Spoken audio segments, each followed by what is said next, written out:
Hello, Pastor Brian here. I mentioned just recently here last time that the modern Israel is a fulfillment of Old Testament Bible prophecies. That God, as He promised, would restore them to the land that He promised them through Abraham, Isaac, and Jacob, that He would in those last days bring them back after being scattered around the world, which He prophesied would happen because of their unbelief. Well, what do you mean their unbelief? They have summarily rejected their own Messiah who was promised in the Old Testament. His name is Jesus. He is Jesus the Christ, the Messiah. And they rejected Him, crucified Him. And so in that very generation began the scattering around the world. But He said in the last days, He says this in Ezekiel, I mentioned last time, that He will restore them to that land He promised them. And that is what happened. That is modern Israel. The 20th century has seen the restoration of these people back in their land of promise, which they had not actually inhabited and ruled over since Old Testament times. Folks, this is an absolute modern miracle.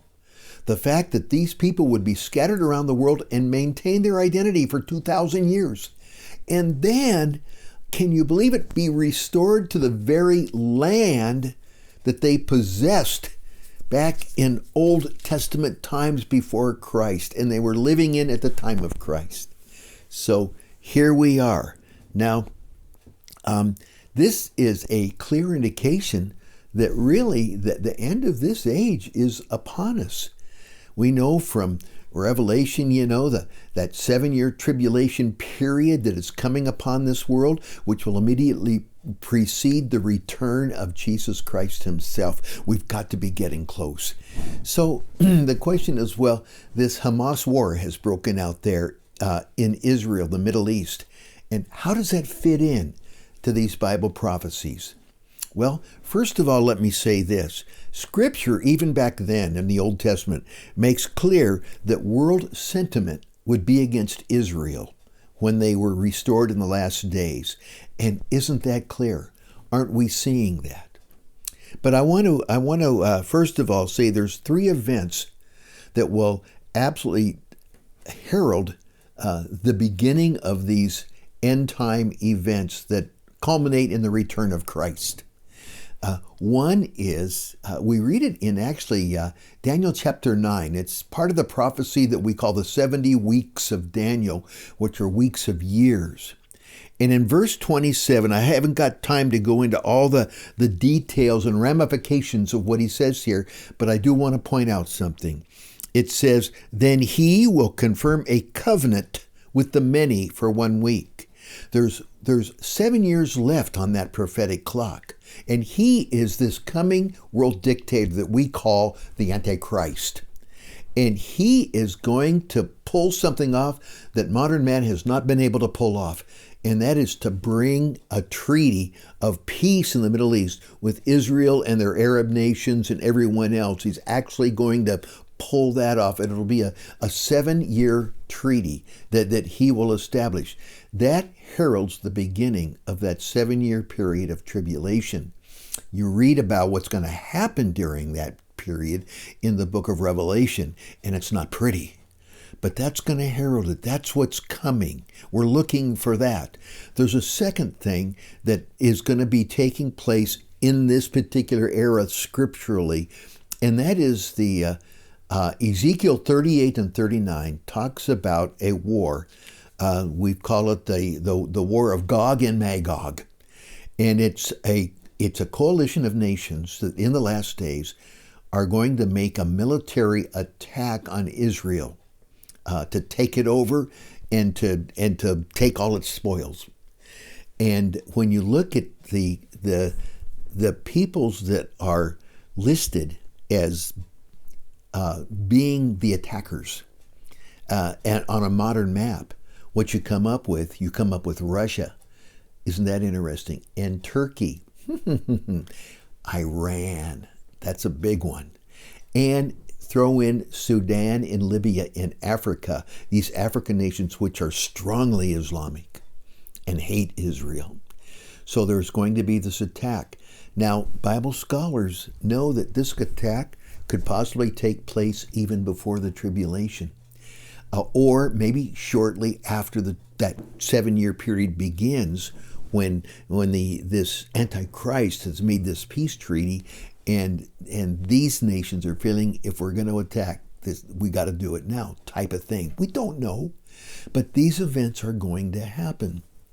Third one is the rapture of true believers. That when we're going to be taken out of here instantly to be with the Lord. We're just the Lord's going to come and he's going to call his true children out of this world.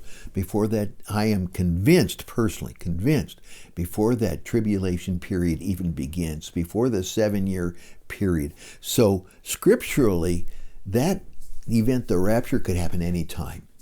There's nothing that has to happen before that rapture takes place. So, see, these are the things we're kind of looking for. So you look at what's going on there in this war that's broken out with Hamas. When Jesus was talking about his coming in Matthew chapter 24, the disciples are asking him, hey, tell us about your coming. What's it going to be like? When's it going to happen? What's going to take place? And he said this in verse 6 of chapter 24. He said, you will hear of wars and rumors of wars. See that you are not troubled, for all these things must come to pass, but the end is not yet. So he's saying that these things are going to be indication that it's getting very close, but they not in themselves are not heralding the end of the age. It's not yet, not quite yet. And I think that's what we're seeing here with the Hamas war. We're seeing that very thing Jesus said would be happening right as we get near the end. Now, the question then becomes, well, what's going to happen? And this could be interesting. What's going to be the outcome of this war?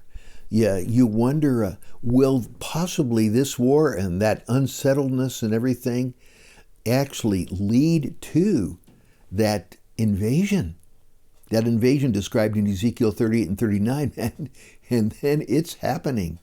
Or could this lead up to finally somebody comes on the scene that can bring forth an apparent peace in the Middle East with Israel and her Arab neighbors?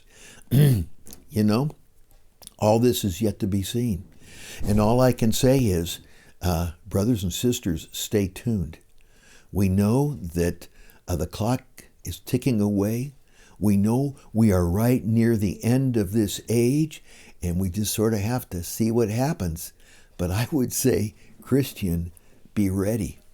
I like what Jesus said in relation to when he talked about the end of the age and these types of events in Luke. He said, chapter 21, verse 28, now when you see these things begin to happen, look up and lift up your heads, because your redemption is drawing near.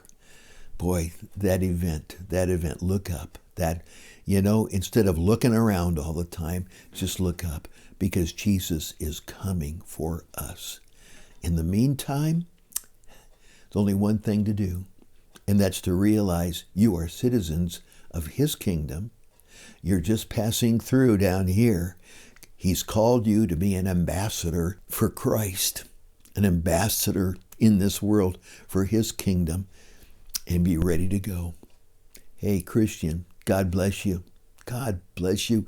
And enjoy the day, and just knowing that your Lord is watching over you and has got a glorious plan for your future. I'll talk to you later. Bye-bye. My Savior, my Jesus, true.